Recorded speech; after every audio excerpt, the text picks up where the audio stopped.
Israel पर Hamas के हमले और इसके बाद इसराइल की जवाबी कार्रवाई पर मुस्लिम देशों की प्रतिक्रिया कई लोगों को हैरान कर रही है। आमतौर पर फलस्तीन का खुलकर समर्थन करने वाले मुस्लिम देशों ने सतर्कता के साथ प्रतिक्रिया दी है और इन देशों का रुख बटा हुआ दिखा है। ज्यादातर इस्लामिक देशों ने खुलकर हमास का पक्ष लेने से परहेज किया है। ऐसा इसलिए भी माना जा रहा है क्योंकि हमास का हमला ऐसे वक्त पर हुआ है जब इसराइल और मुस्लिम देशों के बीच रिश्ते सुधारने की कवायद चल रही थी। इस्लामिक देशों के सबसे बड़े संगठन ऑर्गेनाइजेशन ऑफ इस्लामिक कोऑपरेशन यानी OIC ने भी सतर्कता के साथ प्रतिक्रिया दी है।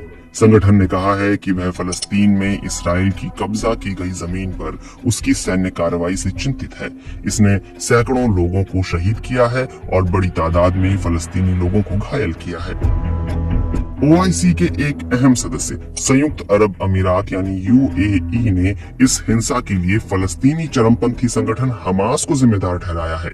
UAE के विदेश मंत्रालय ने कहा है कि इस्राएली शहरों और गजा पट्टी के नजदीकी गांवों पर हमास के हमले से संघर्ष ने भीषण रूप ले लिया है।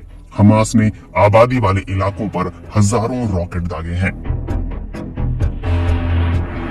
वहीं सऊदी अरब ने कहा है कि वो इस्राएली सेना और अलग अलग फलस्तीनी गुटों के बीच संघर्ष पर नजदीकी निगाह बनाए हुए है।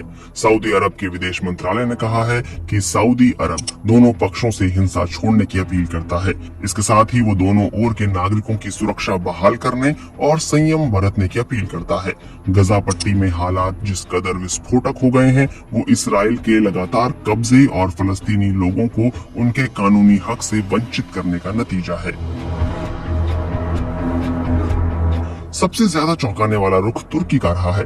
आमतौर पर इसराइल पर हमलावर तेवर अपनाने वाले तुर्की ने बड़ी ही सधी हुई प्रतिक्रिया दी है। तुर्की के विदेश मंत्रालय ने कहा है कि हिंसा बढ़ने का किसी भी पक्ष को फायदा नहीं होगा। तुर्की हालात काबू करने में सहयोग देने के लिए हमेशा तैयार है। इस दुखद घटनाक्रम ने साबित कर दिया है कि इसराइल और फलस्तीन दो राष्ट्र हैं।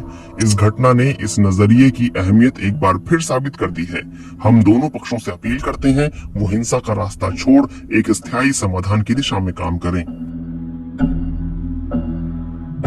OIC के सदस्य कतर ने भी शांति की अपील करते हुए कहा है कि वह इसराइल और हमास के बीच बढ़ते संघर्ष पर नजर रखे हुए है। वहीं मलेशिया ने कहा है कि वो इस संघर्ष में हुई मौतों से चिंतित है। इंडोनेशिया के विदेश मंत्रालय ने कहा है कि इस समस्या को किसी भी तरह सुलझाना होगा। वहीं इस मामले पर पाकिस्तान का रुख रातों रात बदलता दिखा। पहले उसने इसराइल पर हमास के हमले का विरोध नहीं किया था। हालांकि उसने जवाबी हमला करने वाली इस्राएली सेना की भी निंदा नहीं की थी। लेकिन अब पाकिस्तान के विदेश मंत्रालय ने फलस्तीन का साफ तौर पर समर्थन किया है।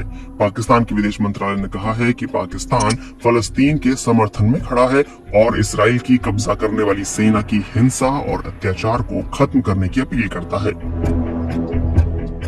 बांग्लादेश और मालदीव ने भी कहा है कि फलस्तीन को उसका हक मिलना चाहिए। वहीं इसराइल पर हमास के हमले का ईरान ने समर्थन किया है। हमास के प्रवक्ता ने कहा था कि इस अभियान को ईरान का समर्थन हासिल है। वहीं ईरान के विदेश मंत्रालय ने भी कहा है कि हमास के ऑपरेशन अल अक्सा फ्लड रेजिस्टेंस ग्रुप और सताए हुए फलस्तीनियों की प्रतिक्रिया है। यह फलस्तीनियों के हक के समर्थन में की गई कार्रवाई है।